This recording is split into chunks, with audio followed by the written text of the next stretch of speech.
Listen to classical music, guys. Obviously, doesn't matter if you like it or not, just listening to it basically helps. So this article came through this week from The Conversation, theconversation.com, which is a news website and a news source that I really like. Very thorough, and it's non-biased and talks about stuff like science, tech, environment, health, etc., politics. This article specifically is talking about how music heals us. It's a really interesting article. I thought I'd just do a quick video talking about it because personally I love all this kind of stuff. I'm really into psychology and philosophy even, and talking about neuroscience and all that stuff, you know, audiobooks, podcasts, etc. So it's one of my passions. And there's a lot of developments happening where neuroscientists have got a lot of more powerful tools now to read what the brain's doing, EEG tools they're called, and that basically allows them to have very, very fast, up-to-date information about how the brain's talking to each other, how the bits of the brain are talking to each other in response to different stimulus. So they've been doing studies on that with music and seeing the results in various ways. The article talks about the history of music therapy. You know, Aristotle and Plato both talked about it, and how it's been used to kind of show very deep memory recall for people who've got Alzheimer's. So really interesting stuff. Like I said, the research tools have got really strong. So now this particular neuroscientist is really pushing the boundaries of what they're figuring out. The article talks about the history of music therapy and going back to music's roots, where it was in the Paleolithic era, more than 10,000 years ago, when early humans used it for communication and emotional expression. Ancient Greek philosophers Plato and Aristotle both recognized music's central role in a human experience. So Plato has said that music is moral law. Music is moral law. It gives soul to the universe, wings to the mind, flight to the imagination. Wow. More practically, Aristotle suggested that music has the power of forming the character and should therefore be introduced into the education of the young. It talks about how throughout history, many cultures have embraced the healing powers of music. Ancient Egyptians incorporated music into their religious ceremonies. The Navajo used music and dancing.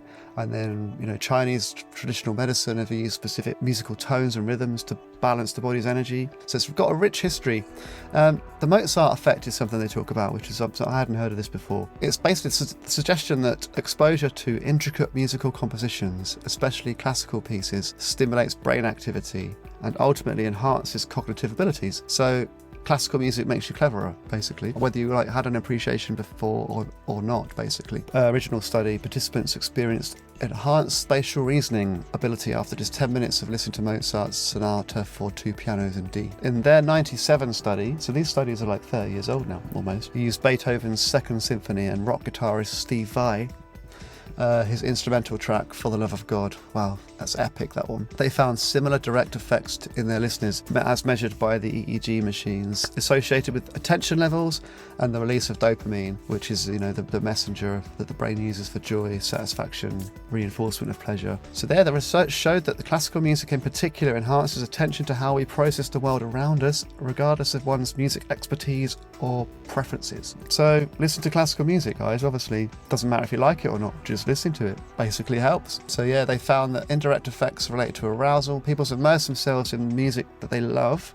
They experience a dramatic shift in their alertness and their mood. So that's amazing. Think about that, like how you want to maybe increase alertness and feel better. Just go to your music that you love, basically. They talk about what's going on in the brain with music's emotional and therapeutic qualities, the neurochemicals that get released, including stuff to do with happiness like oxytocin, serotonin. It's a pretty in-depth article. I can't really go through the whole thing, but it's got a lot about it. If this is the kind of thing that you're fascinated in, or you want to find out like how you experience music, or whether it's something that can help you, then definitely give this a read. It's lots of in-depth stuff in there. It's at theconversation.com, and I'm going to obviously put a link somewhere. I've learnt loads, and I'm still reading more about it. And looking to the future, it's also looking at like AI and how that's going to change things a little bit, or how it already is. So it says here, music listening offers substantial therapeutic effects, potentially leading to an increased adoption of music therapy alongside traditional talk therapy. Integrating technology into music therapy, notably through emerging app-based services, is poised to transform how people access personalized on-demand therapeutic music interventions. Blah, blah, blah, blah. Hard to say. Personalized on-demand therapeutic musical interventions, providing a convenient and effective avenue for self-improvement and well-being. Wow, So yeah, AI integration holds the potential to revolutionize music therapy, as it can dynamically adapt the therapy based on a person's evolving emotional responses. Think about that. Like, can you imagine listening to music that's like changing in the moment based on your responses to it? So imagine like a therapy session that uses AI to select the music and adjust it in real time, tailored to your specific emotional needs. So yeah, pretty exciting stuff. I mean, who knows where that's going to go? You're going to be basically reading your mind as you listen to it and changing the music to fit what your response is, I think. And not only is it sort of talking very scientifically, but really, you know, the sheer pleasure of listening to music and the emotional connection that it fosters and the comfort it provides are all qualities that it says here they go beyond what can solely be measured by scientific methods. A nice comment here that was from one of the people who was in the studies. Music is like that reliable friend who never lets me down. When I'm low, it lifts me up with its sweet melody. In chaos, it comes with a soothing rhythm. It's not just in my head, it's a soul-stirring magic. Music has no boundaries. One day it will effortlessly pick me up from the bottom, and the next it can enhance every single moment of the activity I'm engaged in.